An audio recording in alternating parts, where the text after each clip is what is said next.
Hello అండి. Welcome to my channel Suma cooking. ఉదయాన్నే ఎలాంటి హడావిడి లేకోకుండా మార్నింగ్ బ్రేక్‌ఫాస్ట్‌గా 10 నిమిషాల్లో ప్రిపేర్ చేసుకునే ఈ అట్లయితే ఒక్కసారి వేసి చూడండి. భలే ఇష్టంగా తింటారు. ఎక్కువ టైం కూడా పట్టదండి. చాలా సాఫ్ట్‌గా దూదిలాగా మెత్తగా చాలా బావుంటాయి. మరి ఇంత మంచి రెసిపీని ఎలా ప్రిపేర్ చేసుకోవాలో వీడియోలోకైతే వెళ్ళిపోదామా? దానికోసం ఫస్ట్ ఇక్కడ ఒక 2 గ్లాసుల వరకు రేషన్ బియ్యాన్ని, అలాగే ఒక పావు టీ స్పూన్ వరకు మెంతుల్ని వేసుకొని శుభ్రంగా కడిగేసుకొని మళ్ళీ వాటర్ వేసేసి ఒక 5-6 గంటలైనా నానబెట్టుకోవాలి. మనము మార్నింగ్ ఈ బ్రేక్‌ఫాస్ట్ చేస్తాం అనుకునేటప్పుడు నైటే బియ్యాన్ని నానబెట్టేసుకుంటే సాఫ్ట్‌గా నానిపోతాయి. ఇక్కడ వచ్చేసి నేను బియ్యాన్ని నైటే నానబెట్టేసుకున్నానండి. ఒక పావు టీ స్పూన్ మెంతులు కూడా వేసేసుకొని, ఇంకా ఉదయాన్నే అయితే ఈ బియ్యాన్ని కడిగేసుకొని శుభ్రంగా ఒక మిక్సీ జార్‌లోకైతే వేసేసుకోవాలి. ఇక్కడ ఒక మిక్సీ జార్‌లోకి వేసేసుకున్నాక దీంట్లోకి ఒక కప్పు వరకు బొరుగులు వేసుకోవాలి. మరమరాలు అంటారు కదా! అవి ఒక కప్పు వరకు, పెద్ద కప్పు వరకు మరమరాల్ని కూడా వేసేసుకోవాలి. ఇందులోనే ఒక కప్పు వరకు పుల్లటి పెరుగు వేసుకోండి. ఈ అట్లనేటివి రుచిగా చాలా బావుంటాయి మనం పుల్లటి పెరుగు వేసుకోవడం వల్ల. ఇందులోనే ఒక కప్పు వరకు వాటర్ కూడా యాడ్ చేసేసుకొని మెత్తటి పేస్ట్ లాగా గ్రైండ్ చేసుకోవాలి. ఎక్కడ బరక లేకోకుండా చక్కగా ఇలా బాగా మెత్తగా గ్రైండ్ చేసేసుకోవాలి. ఇలా గ్రైండ్ చేసుకున్న పిండినంతా ఇప్పుడు ఒక బౌల్‌లోకి అయితే వేసేసుకుందాము.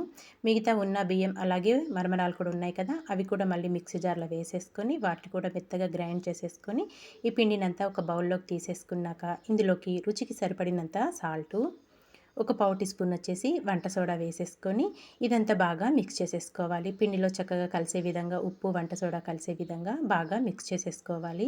ఎక్కువ టైం కూడా పట్టదండి. కేవలం 10 నిమిషాల్లో దూది లాంటి మెత్తటి అట్లు చాలా అంటే చాలా టేస్టీగా ఉంటాయి. తప్పకుండా అయితే ట్రై చేసి చూడండి. ఎక్కువ హడావిడి లేకోకుండా ప్రిపేర్ చేసుకోవచ్చు బ్రేక్‌ఫాస్ట్‌గా అయితే. ఇంకా పిండినంతా కలుపుకొని పక్కన పెట్టేసుకున్నాక స్టవ్ పైన ఒక పెనం పెట్టుకొని, పెనం కొంచెం వేడయ్యాక మనం ప్రిపేర్ చేసి పెట్టుకున్న పిండిని ఒక గరిటెన్నర వరకు వేసుకోవాలి. ఇలా వేసేసుకొని పైనుంచి ఒక టేబుల్ స్పూన్ వరకు నెయ్యి వేసుకోండి. నెయ్యితో కాల్చుకుంటేనే చాలా బావుంటుంది. మనం బొరుగులు వేసుకొని గ్రైండ్ చేసుకున్నాం కదా! చక్కగా బబుల్స్ చూడండి ఎలా వచ్చినాయో, చాలా సాఫ్ట్‌గా వస్తాయి అట్లు మట్టుకు. ఇంకో పక్క కూడా కుక్ అవ్వాల్సిన అవసరం లేదండి. మూత పెట్టుకొని ఒక పక్క కుక్ చేసుకుంటే సరిపోతుంది చిన్న మంట మీద.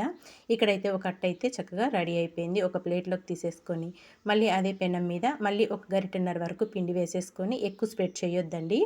ఇలా వేసేసుకొని మళ్ళీ కొద్దిగా నెయ్యి వేసుకొని మూత పెట్టేసుకొని కాల్చుకోవాలి. చాలా అంటే చాలా టేస్టీగా ఉంటాయి. ఎక్కువ టైం కూడా పట్టదు. పిల్లలు కూడా చాలా ఇష్టంగా తింటారు. ఇలా ప్రిపేర్ చేసుకొని మనకు నచ్చిన చట్నీతో కనుక సర్వ్ చేసుకోండి. ఎక్సలెంట్‌గా ఉంటాయి. ఎక్కువ ఇంగ్రీడియెంట్స్ కూడా మనం వేసుకోలేదు.